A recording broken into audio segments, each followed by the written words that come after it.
All right, calling case 23-002749-01-FC, People of the State of Michigan versus Shaon Boon. We are here today for sentencing. Appearances, please. Good morning, Your Honor. Tina Ripley on behalf of the people, P83688. Good morning, Your Honor. Wendy Barnwell, P42505, on behalf of Ms. Shaon Boon.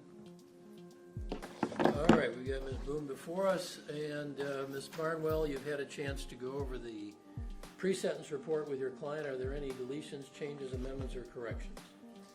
Nothing pointed out to me, Judge. Okay. The guidelines... Is that correct, Ms. Boon? Were there any errors in the report that you pointed out to me? Right away, you can feel the courtroom shifting into technical mode. The judge isn't talking emotions yet. He's talking guidelines. And in sentencing hearings, those numbers matter a lot. One scoring change can add years to a prison sentence. Watch closely, because this is where prosecutors start stacking points like prosecutors playing legal Tetris. Apparently not. All right. The guidelines are pegged at 144 to 240. Do either of you have any reason to disagree with that? Yes, Judge. Okay. I believe the PRVs are correct. I would focus on the OVs. All righty. As it relates to OV1, I believe it should be properly scored at 20 points. All right. Read that to me again. OV1 should be 20 points for aggravated use of a weapon. 20 points is the victim was subjected or exposed to a harmful biological substance, harmful biological device, harmful chemical substance, harmful chemical device, harmful radioactive material, harmful radioactive device, incendiary device, or explosive device. Pursuant to People v. Ball, 297 Mich. Ave. 121 is a 2012 case. Heroin is a harmful chemical substance and it can be used as a weapon. Yeah. Did you catch that? The prosecution is arguing that heroin itself should legally count as a weapon. That's a chilling moment. This wasn't a gun or knife case. But the court is treating the substance that killed a child as something just as deadly. And honestly, that changes the emotional gravity of the entire hearing. Okay, that's obviously what happened here. So I think, Ms. Barnwell, that should have been 20 points, right? No objection to the scoring. Yeah, okay. I don't know how they missed that in a case like this, but okay, what else? That leads to OV2, which should be scored at 15 points, which is the lethal potential of the weapon possessed or used. In that they possessed or used a harmful biological substance, harmful biological device. Both of these can be scored. Yes. There's no use note that says you can't score 2 if you score 1. No, you're supposed to score. So one is the use of a weapon, and one is the lethality of that weapon. Okay, 15. Yes. All right. OV3 is properly scored at 25. I believe OV5 should be scored at 15, which is the psychological injury to members of victims' families. I don't know anything about that yet, but okay. You will hear a victim impact statement from the uncle, and I can also state in my interactions with the father, every single phone call we've had about this case, he's broken down in tears. He's had a hard time processing it. That's part of the reason why he's not here today. Okay, well, I'll reserve ruling on OV5. Go ahead. OV6 is properly scored at 25. Now, the prosecution brings up something incredibly important. Exploitation of a vulnerable victim. In plain English, the victim was a child, completely dependent, completely defenseless. And when courts hear cases involving children, sentencing discussions instantly become more intense because the law views kids as the most vulnerable victims possible. OV10, I believe, should be scored at 10, which is exploitation of a vulnerable victim, and that exploited his youth. Yeah, I think that's pretty obvious. You think, but... Okay. And OV12 is properly scored at 1. So with the 15, so the way I have it scored with 15 points for 5 would be a total of 111, which is a level 3. Well, let's just see what it is without that. So if we add 45 points, that's without without amending OV5, we had 45 points, right? Yes. 45. That's 96 OV points. Correct, and that would still fall within the 144 to 240, but I do believe the 15 points will be appropriate. So the OV level is what with 96 points? It's still a 2. It's still a 2? Yep, the OV level for level 2 is 50 to 99. Okay. So the scoring on OV5 would put him over, Correct. put her over, yeah. All right. So if there were 15 points on OV5 and she had over 100 OV points, that would change the range to what? It would change it to 162 to 270 slash what? Okay. And the agreed upon minimum here was 22 to 40. 22. Which falls within, I believe, the properly scored Mhm. guidelines. And it would be 2 years above the number is scored, but of course you're reducing the charge significantly. Correct. All right. Ms. Barnwell, did you have any? Your Honor, as the OV5 prosecutor is requesting 15 points, I'd ask that it be scored at 0. Never ever have the persons that the prosecutor has identified as suffering from psychological injury. I believe the dad, Mr. Upshaw, or the uncle. You're saying it's a paternal uncle? Yes, it's Alright. the father's brother, is the uncle. He's here present along with Okay. other members. This will be the first time I'm seeing them appear for anything. Yeah. And Judge, that's not true. They've been here, Mr. Upshaw has been here, whether or not you've seen them or not, they have been here multiple times, even when we were at Frank Murphy.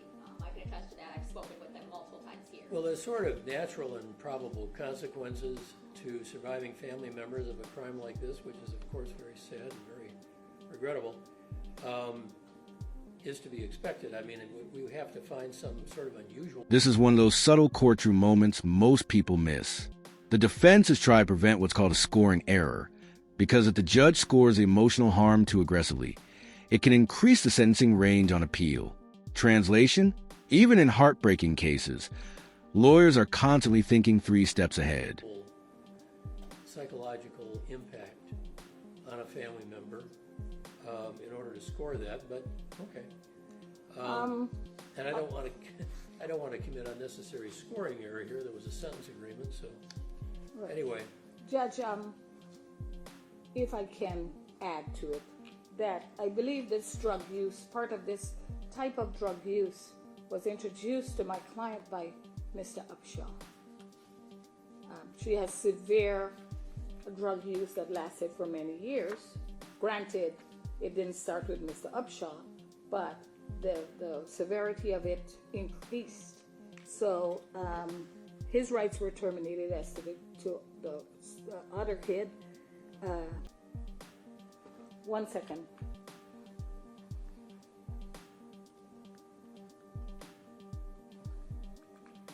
Right, for the one surviving kid, Judge. So I'd respectfully ask that this not be scored. Thank Okay, you. I'm holding off on that anyway. All right, Ms. Ripley, if you've got somebody that wants to speak on behalf of the victim's side, let's hear it. All right, step up to the podium, sir.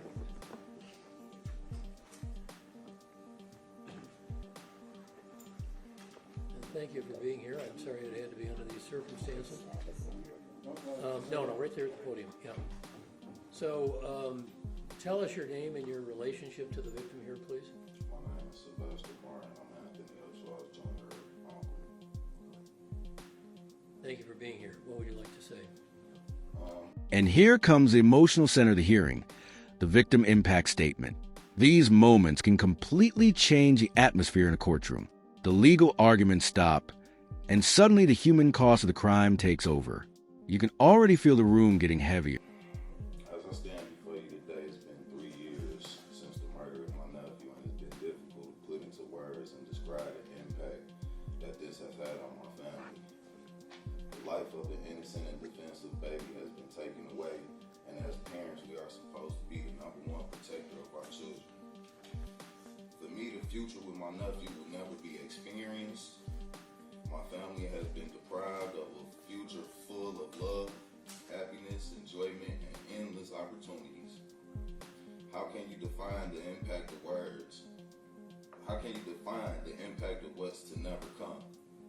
Daily, I mourn the death of my nephew Anthony and the future generation that will never come. To grasp the realization that Anthony will never live on earth again is painful, heartbreaking, and beyond my comprehension. There are more victims in this case. You have the deceased, my nephew, his brothers, his father, uncles, aunties, grandparents, and more that did not deserve this pain. There is more loss in this case besides the death of my nephew. His brothers lost a brother, a mother, a father, and so much more. Behind this incident, my brother Anthony has not been the same. He hasn't been able to see his other son, and every time my brother sees our sister's son, he's heartbroken because, he's heartbroken because Anthony Jr. and my sister's son look so much alike. And every time he sees him, he's reminded that he'll never see his son again.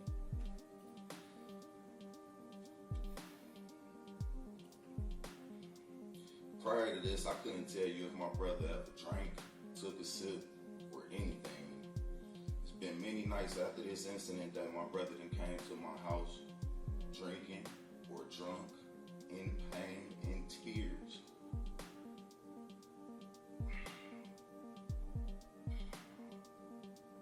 I say that to say that every day is no longer the same for any of us. Therefore, the heinous, selfish, and irresponsible acts of Ms. Boon that led to the tragic death of Anthony must be sternly addressed by this court. Ms. Boon stated that she knew it was too much for her and that it would have killed her if she would have did it.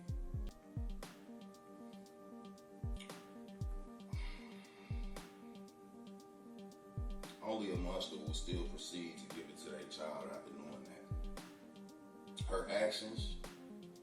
Wow, that line, only a monster would still proceed. That's not legal language anymore. That's raw grief speaking directly to the court.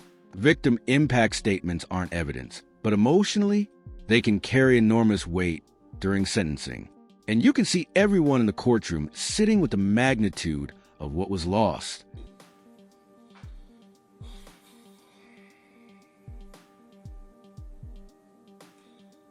Furthermore, Ms. Boon showed no remorse after her actions. The death of my nephew was not enough. Ms. Boon decided to do more damage to our family by making the decision to donate my nephew's body to science so that my family could not be able to lay him to rest, so we could have nowhere to go to visit him when we're mourning and in need of remembrance. We have no pictures of Anthony, no nothing. He's just gone, no memories, he's gone. We left with no memory. We're only left with memories of his death and all the crazy things that we can think of what the scientists have done to his body. A purposeful sentence must be, not just for punitive actions, but mostly to protect others. Therefore, I respectfully request that to sentence her to the maximum incarcerated allowed by law so that she will never ever be allowed to victimize anyone again. With your authority, it's up to you to do the right thing. Thank you very much for the time to address this court today. Thank you. Ms. Boone, is there anything you would like to say before I impose sentence? Do I get to make any statements on her behalf? Yeah, but let me see what she wants to do. Okay. She has to answer the question. Well, I guess she doesn't have to. I can't make her answer. If she doesn't want to say anything, you can speak for her. Your Honor, contrary to the statements of the uncle who has no picture of the child, there would have been an opportunity to have pictures prior to that. Okay, so people take a lot of baby pictures all the time. But that's beside the point. An autopsy was necessitated by the medical examiner's office. My client had no say-so in any contribution to science because I believe that CPS was involved and there were termination of parental rights that were pending that eventually went through. Okay, so, Your Honor, I'd respectfully ask that you follow the plea and sentence agreement. My client never in her life had any felony or any misdemeanor. I was hopeful that I would get a lesser sentence because sentence agreement from the prosecuting attorney. They gave me this one, and this was the lowest that we went. It was reduced from, I think it was initially higher, right? Madam Prosecutor shakes her head affirmatively. Well, initially she was charged with murder one, wasn't she? Yes, but I'm Yeah. just talking about during plea negotiation, Yeah. how they went down. I was trying Oh, to you get did it lower. You did the best you could. Yeah.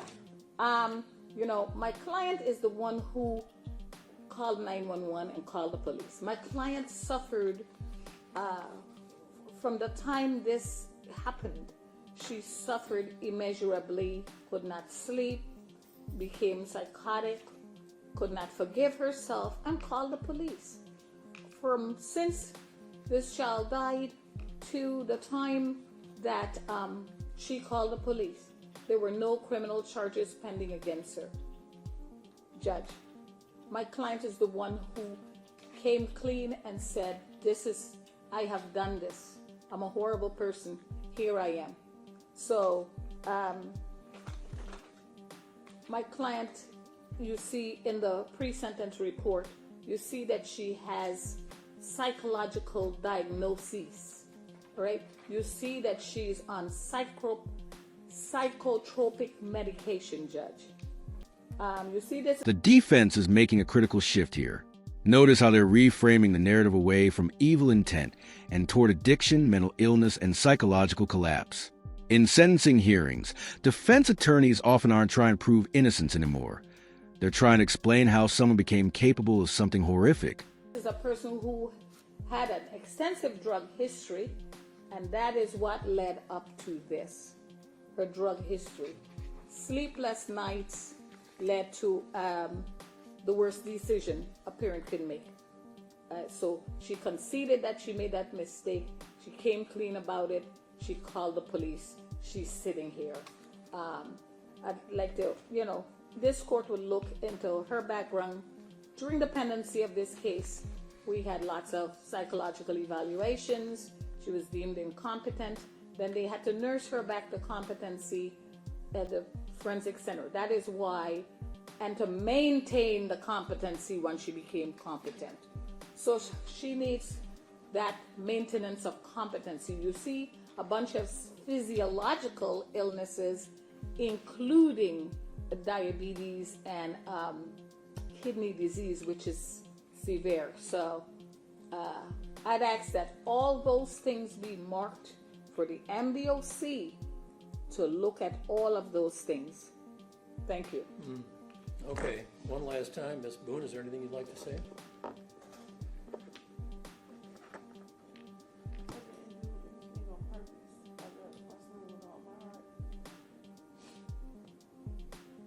Okay. Well, this is sadly unique here. Just when I thought I'd seen everything, along comes this case, and it, in many ways, reminds me, of the old slogan that it takes a village to raise a child. In this case, it took a village to cause the demise of the child, I guess. Ms. Boone is not alone in the culpability here. And there it is, 22 to 40 years. The judge's wording is fascinating too, saying it took a village to cause the demise of the child. That tells you he sees broader failure surrounding this tragedy, not just one individual act. But in the end, the sentence lands squarely on the defendant. After nearly 18 minutes of legal arguments, grief, and emotional testimony, this is the moment the case becomes permanent reality. But anyway, as a result of your plea of guilty and conviction to the crime of second-degree murder, you're remanded to the custody of the Michigan Department of Corrections for a prison term of no less than 22 years and no more than 40 years. You will get 830 days credit against 830 days credit. What did I say? I thought you said 300. I thought I said 800. Okay, sorry about that. 830 days credit. You have a right, Ms. Boone, to ask the Michigan Court of Appeals to review your plea and sentence in this case. They don't have to, but you can ask. And if you're unable to afford a lawyer will be appointed for you at public expense, and the lawyer will be provided with a copy of a transcript of today's proceedings and anything else out of the court file that the lawyer may need in order to manage your appeal. You're going to get a form to sign, which by signing, you acknowledge the appeal rights that I just gave you, and then it's a copy of that form that must be filed with the clerk of the court within 42 days of today's date if you intend to appeal, and ask for a court-assigned attorney. All right, Ms. Boone, fairly well. Thank you, Judge. He's giving you that piece of paper that you... Judge, were you scoring OB5 at all? I'm leaving it the way it was Okay. in the brief. There's nothing on the record to support an increase in that score. All right,